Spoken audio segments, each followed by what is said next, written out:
રવજીભાઈ દવેરા, હું રૂપાણી સાહેબ સાથે લગભગ 25 વર્ષ મેં નોકરી કરી. હું પહેલાં બેંકમાં હતો, પણ બેંકો ખર્ચામાં ગઈ ને ત્યારે હું કાયમી નહોતો, એટલે મને છૂટો કરી દીધો. પછી હું સીધો રૂપાણી સાહેબ સાથે નોકરીમાં લાગ્યો. ત્યારથી આજ સુધી 1999થી લઈ અને 2025 સુધી મેં સાહેબ સાથે નોકરી કરી, ડ્રાઇવિંગની નોકરી કરી. ડ્રાઇવિંગમાં સાહેબ સંગઠનમાં હતા, માટે એને ગુજરાત બહાર રાજસ્થાન ને બધે જવાનું થાય તો હું સાથે જ જતો લોંગ ડ્રાઈવમાં બધે.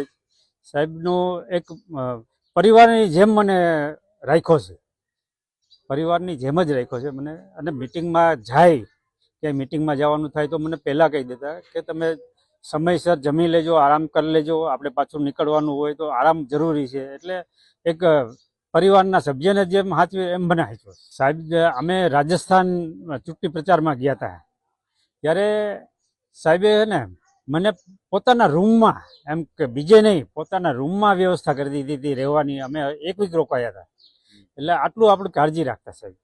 તમે એક રૂમમાં સાથે જ? હા, એક રૂમમાં સાથે. હો. તો ત્યારે એ શું કહેતા, થાકી જતા કે ભાઈ? હા, એમ થાય કે આજે રોજીભાઈ આપણે થોડું વધારે ફર્યા છે, તમે આરામ કરી લેજો, કલાક મોડા જાગજો, એવું. હા, હા, રાતના અમે નીકળી, ઘણીવાર એવું થાય કે અમારે સવારે બીજે ગામ કે બીજે ક્યાંય સિટીમાં પહોંચવાનું હોય તો રાત્રે મોડી રાત્રે અમે નીકળી.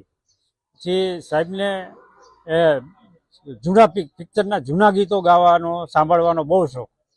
એટલે અમે ગાડીમાં સીડીઓ પહેલાં હતી, સીડી ટેપ, એટલે સીડીઓ સારી જૂના ગીતની ચડાવી દે સાહેબ. પછી સાહેબ મારી બાજુમાં આગલી સીટમાં જ બેસતા અને આરામ કરી અને સૂઈ જાય કે હું સૂઈ જાઉં છું, તમે ગીત સાંભળો અને આરામથી તમારી રીતે જાઓ. અને સૂચના એટલી જ આપે, ક્યાંય પણ ઊંઘ આવે કે તો તમે એકદમ ગમે એ જગ્યાએ તમને લાગે ત્યાં સાઈડમાં રાખી, બ્રેક કરી, મોઢું બોઢું ધોઈ લેવાનું, ચા નાસ્તો કરી લેવાનો અને પછી જ ચાલવાનું.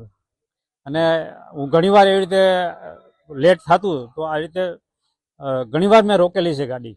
આ સમાચાર મળ્યા ત્યારે હું થોડી વાર તો એમ કે માનવા તૈયાર નહોતું. મારું દિલ છે ને માનવા તૈયાર નહોતું કે આવું કોઈ દિવસ ના બને.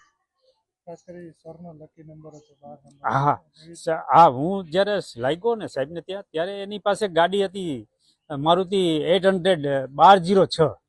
એ ગાડી સાહેબને સારો ઓટોમોબાઈલમાં સાહેબ ચેરમેન હતા ત્યારે, એમને આપેલી હતી વાપરવા માટે. પણ સાહેબને એ ગાડી આવ્યા પછી સાહેબની બહુ તરક્કી થઈ, સાહેબના ફેમિલીમાં બહુ સારું થયું, પરિસ્થિતિ બહુ સારી થઈ, આર્થિક રીતે બહુ સારું થયું. એટલે એનો લકી નંબર હતો. ત્યાર પછી એને ઇનોવા લીધી, વેગનાર લીધી, સ્કૂટર લીધા, એ બધામાં એ 1206 નંબર જ લેતા, એમનો લકી નંબર.